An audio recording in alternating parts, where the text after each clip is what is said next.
Coba bayangin deh, ada sebuah rencana 5 tahun yang khusus dibuat untuk membentuk generasi muda kita jadi patriot masa depan. Kedengarannya ambisius kan? Nah, Pramuka Kabupaten Bogor baru aja meluncurkan misi yang persis seperti itu. Yuk kita bedah bareng-bareng rencananya. Oke, sebelum kita lanjut lebih jauh nih, ada satu konsep kunci yang harus kita pahamin dulu, bela negara. Dengar kata ini, mungkin yang kebayang langsung militer atau angkat senjata ya. Padahal ini jauh lebih luas.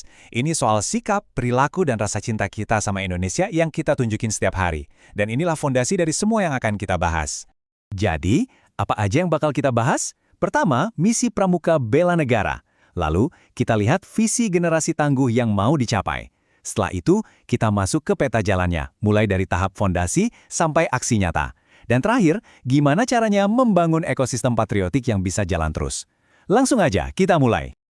Oke, kita masuk ke bagian pertama, misi Pramuka Bela Negara. Jadi, kenapa sih semua ini penting banget? Apa misi besar di baliknya? Yuk kita cari tahu. Mungkin ada yang nanya, kenapa harus Pramuka? Kenapa nggak yang lain? Jawabannya simple, Pramuka itu super strategis. Mereka ini kan bukan cuma soal baris berbaris atau tepuk tangan aja. Mereka itu lembaga pendidikan nonformal yang udah terbukti jago buat nanemin nasionalisme, disiplin, kepemimpinan, dan jiwa pengabdian. Jadi ya, mereka wadah yang pas banget buat misi ini. Nah, kita udah tahu kenapanya. Sekarang kita lihat apa tujuan akhirnya, visi generasi tangguh. Jadi, generasi seperti apa sih yang mau dibentuk lewat program ini? Ini dia visi resminya. Terwujudnya Pramuka Kabupaten Bogor sebagai generasi muda yang berkarakter, nasionalis, tangguh, serta memiliki kesadaran bela negara dan seterusnya. Coba deh perhatiin kata-kata kuncinya. Berkarakter, nasionalis, tangguh. Jelas banget kan? Tujuannya bukan cuma bikin anak muda pinter, tapi juga membentuk pribadi yang kuat, utuh, dan cinta sama Indonesia. Visi sebesar itu tentu butuh langkah-langkah yang konkret kan? Nah ini dia, 5 misinya. Pertama, menanamkan nasionalisme dan cinta tanah air. Kedua, menguatkan pendidikan karakter. Ketiga, pastinya kolaborasi dengan pemerintah. Keempat, mengembangkan peran sebagai relawan sosial dan bencana. Dan yang kelima, ini penting banget, mengintegrasikan literasi digital. Keren kan? Setiap poinnya itu benar-benar dirancang buat ngejar visi besar tadi. Oke, sekarang kita masuk ke dagingnya nih, peta jalan. Kita akan lihat blueprintnya dari tahun ke tahun. Kita mulai dari tahap fondasi dulu ya, ini penting banget soalnya. Nah, ini dia gambaran besarnya selama 5 tahun ke depan. Kelihatan kan alurnya? Mulai dari 2026 fokusnya di wawasan kebangsaan. Lanjut 2027 penguatan karakter dan kepemimpinan. 2028 turun ke lapangan lewat pengabdian sosial. 2029 melek zaman dengan patriotisme digital. Dan puncaknya di 2030 membangun ekosistem biar semua ini berkelanjutan. Jadi setiap tahun itu benar-benar jadi pijakan buat tahun berikutnya. Rapi banget? Oke, kita bedah satu-satu. Tahun 2026 ini adalah tahap penguatan wawasan kebangsaan. Ibaratnya, ini tahun buat bangun pondasinya. Semua dimulai dari sini, dari pengetahuan dan kesadaran dulu. Terus, apa aja yang dilakuin di tahun ini? Wah, macam-macam. Ada sosialisasi konsep bela negaranya, seminar wawasan kebangsaan buat para senior, sampai pelatihan kader di tiap kecamatan.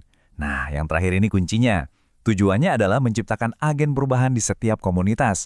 Dan untuk ini, mereka nggak main-main, langsung kolaborasi sama TNI. Oke, pondasi pengetahuan udah kuat di 2026. Sekarang kita geser ke 2027, tahap penguatan karakter dan kepemimpinan. Fokusnya pindah nih dari apa yang kamu tahu, jadi kamu itu siapa. Jadi ini lebih ke soal pengembangan diri, mental, dan jiwa kepemimpinan. Di tahun ini, para pramuka bakal bener-bener digembleng. Ada latihan kepemimpinan, bela negara, latihan baris berbaris buat ngelatih disiplin dan mental, plus ada kemah juga. Dan yang nggak kalah penting, ada pendidikan anti-radikalisme. Tujuannya? Jelas, buat mencetak pemimpin muda yang nggak cuma pinter, tapi juga disiplin, tangguh, dan yang paling penting, nasionalis. Oke, 2 tahun pertama isinya belajar dan penguatan diri. Sekarang kita masuk ke fase berikutnya, aksi nyata. Ini saatnya semua teori dan latihan itu dipraktikkan langsung di lapangan. Masuk ke tahun 2028, ini adalah tahap pengabdian dan ketahanan sosial. Bisa dibilang, ini tahun pembuktian.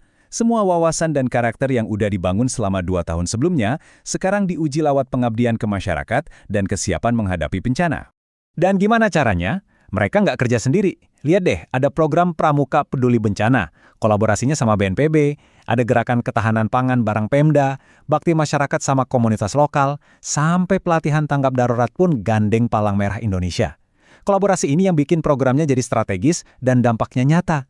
Nah, yang bikin roadmap ini makin keren adalah relevansinya sama zaman sekarang. Masuk tahun 2029 ada tahap Patriot Digital. Fokusnya pindah ke medan perang yang paling modern, internet dan dunia maya. Di satu sisi, kita tahu ada banyak ancaman digital kan? Mulai dari radikalisme, hoax, sampai hal-hal yang memecah belah. Nah, di sisi lain, Pramuka disiapkan untuk jadi lawannya.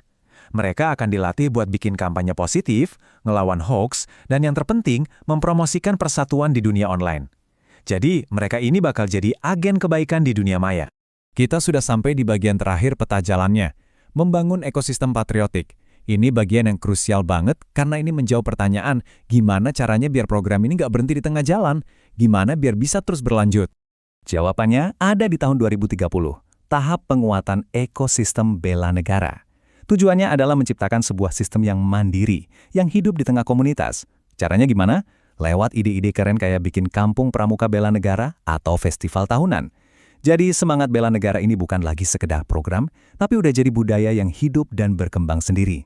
Dan satu hal yang penting banget buat dicatat, semua rencana ini bukan cuma angan-angan loh, ada landasan hukum yang kuat di belakangnya, mulai dari Undang-Undang Gerakan Pramuka, Undang-Undang Pengelolaan Sumber Daya Nasional, sampai program dari Kemenhan dan Pemda.